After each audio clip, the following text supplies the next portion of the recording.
जब हम लोग फॉरेन कंट्रीज चले जाते हैं हमारे पाकिस्तानीज वगैरह, तो वो एक नाम से बड़े मशहूर हैं, छोर। क्या बात कर रहे हैं? वो एक नाम से बड़े मशहूर हैं, छोर। जब चोर के नाम से मशहूर होंगे तो हमें वहाँ पे अपॉर्चुनिटीज कहाँ से देंगे? मैं समझता हूँ Indian people are talented, we are Indians. अच्छा सही है, ये एक अलग बात है। 1947 में हम अलग हो गए। इंडिया में शोबिज़ इंडस्ट्री में आप देखें, आप क्रिकेट में देखें, स्पोर्ट्स में देखें, एक आम आदमी उठता है और वो 1 अरब आबादी को, 1 अरब से ज़्यादा आबादी को वो रिप्रेजेंट करता है। हमने हर मुल्क से कर्जा लिया हुआ है, जिसकी वजह से वो अपने आप को पाकिस्तानी कहलवाना भी पसंद नहीं अच्छा बात नहीं है। करते हैं। अभी जिस तरह आप हमारे वजीर खजाना साहब हैं, वो कहते हैं कि हम जिस मुल्क में भी जाते हैं हमें वो कहते हैं कि कहीं और से जाएं और वहाँ से पैसे ले आएं। से आ गए रे बाबा, इधर जहर खाने का पैसा नहीं है, तू जा रे। इसलिए तो जाहिर सी बात है, हर किसी को अपनी इज्जत प्यारी होती है, वो इसलिए इंडियन ही कहलाना पसंद करते हैं। वो लोग हमें दहशतगर्द मतलब मानते हैं। हफीज़ सईद जैसे, एहसान जैसे लोग जब यहाँ पे मशहूर होंगे तो हमारी वहाँ पे। ये हिंदुइज़्म का तो पता है आपको, बड़ा कन्फर्म है कि हिंदू तंग नज़र होते हैं और गवर्नमेंट तो उनकी बहुत ही तंग नज़र है। जहाँ तक ताल्लुक है आवाम का, आवाम को मैं तंग नज़र नहीं समझता हूँ। भाई I have a good connection with some people but they are very good people. पर इंडियन गवर्नमेंट जो है वो पाकिस्तान के साथ तो एक रवायती दुश्मनी समझती है ना। तो सर तंग नजरी सिर्फ पाकिस्तान के लिए क्यों, बाकी मुल्कों के लिए तंग नजरी उनकी क्यों नहीं है? क्योंकि वो चाहते हैं कि पाकिस्तान में, इंडिया में जम हो जाए, कब्जा करना चाहते हैं। अख्तलाफात है, मुनाफकत है ना, और तो कुछ नहीं है। ये एक मैनिपुलेशन है जो कि इंडिया जो है करना चाहता है पाकिस्तान के साथ, कि हम जो हैं बाकी दुनिया के साथ अच्छे हैं और बेसिकली हमारे इस्लाम जो है उस हिसाब से भी वो अपना पॉइंट ऑफ व्यू जो है रखते हैं। क्योंकि इवन आप देखेंगे इंडिया में भी जो मुस्लिम्स हैं वो सिक्योर नहीं है। अच्छा तुर्की में भी तो मुसलमान ही है ना जिनकी वो जिंदगियां बचा रहे हैं। मुनाफकत है ना, उधर से उनको पता है पाकिस्तान से क्या मिलना। खुद वो क्या कहते हैं, हम क्राइसिस में जा रहे हैं, इनसे क्या मिलना। उधर से पता है कि कल को वो ठीक होंगे तो हमारा पाकिस्तानीज वगैरह, तो वो एक नाम से बड़े मशहूर हैं, छोर। जब चोर के नाम से मशहूर होंगे तो हमें वहाँ पे अपॉर्चुनिटीज कहाँ से देंगे? बात तो सही है। दूसरी बात यह है कि जो एजुकेशन हमें यहाँ पे मिलती है वो मार्केट के हवाले से, वो फैसिलिटीज़ वगैरह या उस मार्केट की जो स्कोप है वो चीज़ें हमें यहाँ पे पढ़ाई नहीं जाती। तीसरी सबसे बड़ी बात यह है कि हमारे यहाँ पे जितनी भी पॉलिटिकल पार्टीज़ हैं, PMLN से लेके PTI से, जितनी भी पॉलिटिकल पार्टीज़ हैं वो सारे करप्ट हैं। जब गरीब आवाम को एक एजुकेशन जो हमारी बेसिक नीड है वो जब हम लोग को फराहम नहीं की जाती, एक मार्केट की जो स्कोप है उस हवाले से जब फराहम नहीं की जाएगी, हम लोगों को वहाँ पे कौन मतलब इज़्ज़त देंगे? तीसरी सबसे बड़ी वजह यह है कि हम लोग जो है दहशतगर्दी के नाम से बहुत बड़े मशहूर हैं। पाकिस्तान को एक टेररिज्म या टेररिस्ट फैक्ट्री जिस नाम से मशहूर है, दहशतगर्दी के नाम से मशहूर है या दहशतगर्द के नाम से मशहूर है, वो लोग हमें दहशतगर्द मतलब मानते हैं। हफीज़ सईद जैसे, एहसान जैसे लोग जब यहाँ पे मशहूर होंगे तो हमारी वहाँ पे क्या इज्जत रह जाएगी? अरे क्या क्या करूँ मैं इसका, क्या करूँ? इंटरनेशनली तो हमारे ऊपर ये लेबल लग चुका हुआ है कि हम लोग एक दहशतगर्द मुल्क हैं। ये तो लेटेस्ट न्यूज़ है। और इस लेबल को जितना भी हटाने की कोशिश की जा रही है ये उतना ही मजीद पक्का होता जा रहा है। इमरान खान साहब आए थे, उन्होंने थोड़ी सी कोशिश की थी इंटरनेशनली पाकिस्तान को रिप्रेजेंट करने की और ये लेबल हटाने की, लेकिन अनफॉर्चुनेटली वो भी नहीं हो पाया। दरअसल एक बात अगर हकीकत की जाए, हम लोग तो आज़ाद हुए, लेकिन वो आज़ादी मैं नहीं समझता कि हमें आज़ादी मिल गई है। हम लोग अभी भी ग़ुलाम है, पहले भी ग़ुलाम थे, अभी भी ग़ुलाम है। अगर यहाँ बना तुसी ग्रेट हो, तोफू कबूल करो। पहले देखा जाए जिस तरह ब्रिटिश की यहाँ पे कॉलोनी थी तो उस कॉलोनी में सब चीज़ें हमें फर्म मतलब मिल रही थी। अभी देखा जाए जिस तरह मैंने आपको बताया कि जितनी भी पॉलिटिकल पार्टीज़ हैं एस्टेब्लिशमेंट के साथ ही मतलब हर जगह से मतलब चोरी वगैरह कर रहे हैं, करप्शन कर रहे हैं। हम गरीब आवाम को ये लोग जिस तरह एक्सप्लॉइट किया जा रहा है, तो गरीब आवाम को ये पता नहीं चल रहा है कि मुझे कहाँ से एक्सप्लॉइट कर रहे हैं, कैसे एक्सप्लॉइट कर रहे हैं। इंटरनेशनल लेवल पर जो भी बड़े बड़े जॉब अपॉर्चुनिटीज़ हैं, बड़े बड़े ओहदे हैं, उस पर इंडियन फाइल्स हैं। तमाम बड़ी बड़ी कंपनीज़ के CEOs इंडियन हैं, गूगल, माइक्रोसॉफ्ट, एडोब, नोकिया। अगर पाकिस्तानी कहीं अब्रॉड चला भी जाता है नौकरी के लिए तो उसे उस ओहदे पर नौकरी नहीं मिलती जिस पर एक इंडियन फाइल्स होता है, मिलती है, तो उससे निचले तबके की नौकरी मिलती है। जिस तरह मैंने आपको बताया, तालीम जो है वो हर मसले का हल है, हर कामयाबी का हल यही एक तालीम है। और जो तालीम फ़राहम करनी चाहिए वो तालीम हमें यहाँ पे फ़राहम नहीं हो रही है। एक स्कोप होती है मार्केट की, वही मतलब पढ़ानी चाहिए। अभी कुछ ऐसे डिपार्टमेंट्स हैं, कुछ ऐसे सब्जेक्ट्स हैं जो हमारे फ़ॉरेन कंट्रीज़ तो छोड़, हमारे पाकिस्तान में स्कोप ही नहीं है। यहाँ पे तकरीबन देखा जाए 3.5 मिलियन, आई थिंक सो 3 से 4% लोग ऐसे हैं जो मतलब एजुकेशन कर रहे हैं, लेकिन उसको ये पता नहीं है कि इसकी स्कोप क्या है, इसको आगे मुझे मतलब कहाँ पर इंडियन गवर्नमेंट जो है वो पाकिस्तान के साथ तो एक रवायती दुश्मनी समझती है ना। तो सर तंग नजरी सिर्फ पाकिस्तान के लिए क्यों, बाकी मुल्कों के लिए तंग नजरी उनकी क्यों नहीं है?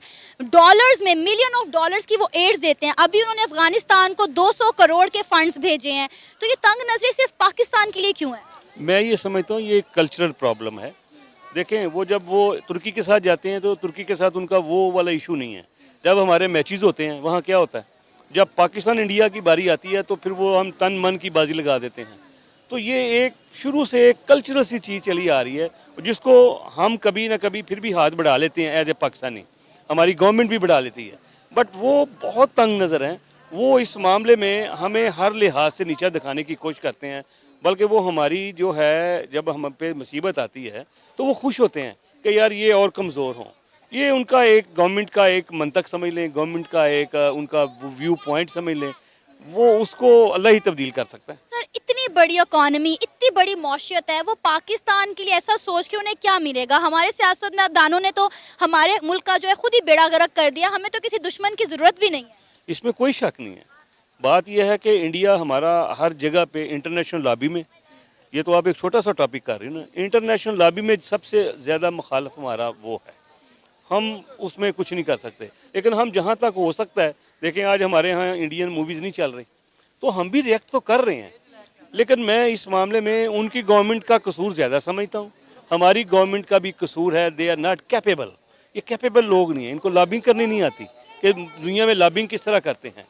इंडियन को लॉबिंग करनी आती है अगर हम न्यूट्रल देखें तो, लेकिन एज ए ह्यूमन बीइंग वो तंग नज़र हैं। वो इस वाले मामले में हाँ कोई और मैटर हो तो वो करें, मगर जब इस तरह का एक नेचुरल प्रॉब्लम आती है किसी कंट्रीज़ पे तो हेल्प करनी चाहिए, ये एक अच्छी बात है, लेकिन उनमें ये नहीं है। सर आपको पता है इंडिया और पाकिस्तान की अच्छी खासी ट्रेड चल रही थी, बेशक हमारे आपस में ताल्लुकात बेहतर नहीं है लेकिन ट्रेड चल रही थी।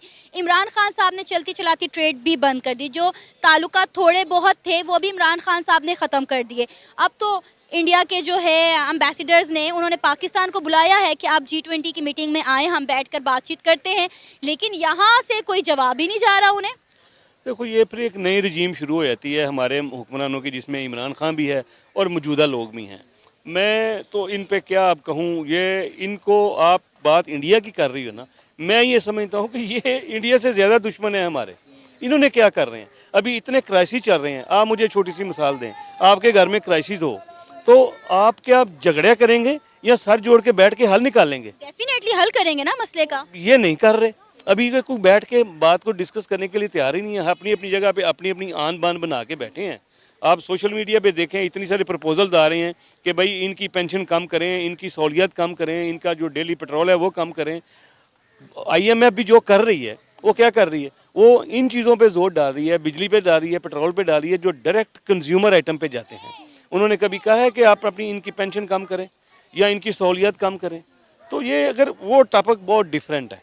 तो सर हम अपने इंडिया के साथ ताल्लुकात में बेहतरी क्यों नहीं लाते? दुनिया की 5वीं बड़ी इकॉनमी है इंडिया, डेफिनेटली हर कंट्री के साथ उनके ताल्लुकात बड़े बेहतरीन चल रहे हैं। अगर हमारे भी उनके साथ ताल्लुकात बेहतर होते हैं तो डेफिनेटली पाकिस्तान को बहुत ज़्यादा फ़ायदा होगा और इंडिया से हम बहुत कुछ सीख सकते हैं, क्योंकि इस वक्त वो हर फील्ड में पाकिस्तान से कई गुना आगे हैं। देखो मैं तो ये कहूँगा कि जहाँ तक पब्लिक का तल्लक है, पब्लिक इकट्ठी रहना चाहती है, मगर ये हम दोनों के जो ऊपर वाले नेता हैं, इन्हें जो गवर्नमेंट कहते हैं या सियासतदान कहते हैं, ये दोनों की तरफ से प्रॉब्लम्स हैं। मगर हमें चूँकि बेनिफिट है, क्योंकि हम अगर उनके साथ जुड़ें तो अगर हम अपनी चीज़ों को इंडिया एक्सपोर्ट करें तो हमें एक बड़ी मार्केट मिलती है, उनके लिए हम छोटी मार्केट हैं। तो ये हमें चाहिए, हमारी लॉबिंग इस तरह की होनी चाहिए कि हम उनके साथ ताल्लुकात बेहतर करें। बेहतर करेंगे तो यकीन करें हमें सबसे ज़्यादा बेनिफिट है। तो जय हिंद, आपका फिर से बहुत बहुत स्वागत है दोस्तों नए वीडियो में। तो लाइक शेयर सब्सक्राइब जल्दी से करें, इस चैनल को सब्सक्राइब भी करें और अपने दोस्तों में शेयर भी करें। दोस्तों देखिए, काफ़ी सारे लोग जो है वीडियो को ज़रूर देखते हैं, लेकिन पसंद भी करते हैं, लेकिन सब्सक्राइब नहीं करते दोस्तों। वीडियो देखने के इसमें काफ़ी मग्न हो जाते हैं और सब्सक्राइब करना भूल जाते हैं। तो दोस्तों जल्दी से जल्दी, जैसे कि वीडियो आपने देखा ही होगा, आपको पसंद भी आ रहे होंगे, तो आप लाइक शेयर कमेंट भी ज़रूर करें और सब्सक्राइब भी ज़रूर करें दोस्तों, जल्द से जल्द। तो दोस्तों आज के टॉपिक की तरफ बढ़ते हैं। तो दोस्तों आप सभी को पता ही होगा कि भारत चाहे कोई भी अपना दुश्मन मुल्क भी हो, कोई भी मुल्क हो, उसे मदद करना नहीं छोड़ता दोस्तों। और ये बात सभी पूरे मुल्क, जो दुनिया के सारे मुल्क हैं, वो भी जानते हैं। और इसी वजह से इंडियंस को काफ़ी ज़्यादा जो है वो सहारा जाता है और काफ़ी प्यार भी दिया जाता है दोस्तों।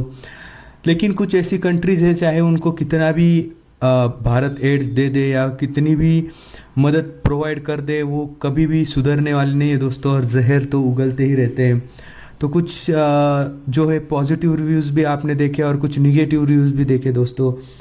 भारत के खिलाफ किस तरीके से जहर उगला गया दोस्तों। काफ़ी कुछ निगेटिविटी हमेशा भरी होती है दोस्तों इनमें।